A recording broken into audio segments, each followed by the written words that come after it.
বৃহস্পতিবার সকালে মংলারহাট উপজেলার চুনখোলা গ্রামের একটি বাড়ি থেকে বিক্রয় নিষিদ্ধ এই ভোজ্য তেল উদ্ধার করা হয়।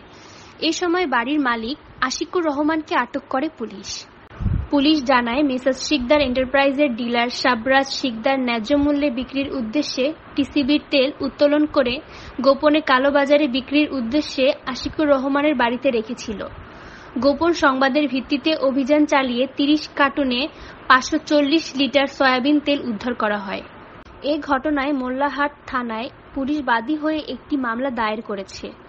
এ ঘটনায় আরও কারা জড়িত আছে সে বিষয়টি খতিয়ে দেখা হচ্ছে বলে জানান তিনি। যে পণ্যটি আমাদের টিসিবির ভোক্তাদের মাঝে ন্যায্য মূল্যে সরকার বিতরণ করছে, সেটা অসাধুভাবে অবৈধভাবে লাভবানের উদ্দেশ্যে মজুত করছে। এই সংবাদের ভিত্তিতে আমাদের একটা আভিযানিক দল অভিযান পরিচালনাকারে হাতে নাতে একজন ব্যক্তিকে আটক করা হয় এবং এর সাথে কারা যুক্ত আছে সেগুলো আমরা অনুসন্ধান করছি এবং আসামির বিরুদ্ধে এবং যে জব্দকৃত মালামাল এই সব কিছুই আইনগত ব্যবস্থায় গ্রহণ করা হচ্ছে। আপনারা দেখছেন বাগেরহাট 24 টিভি। সব খবর পেতে আমাদের সাথে যুক্ত থাকুন।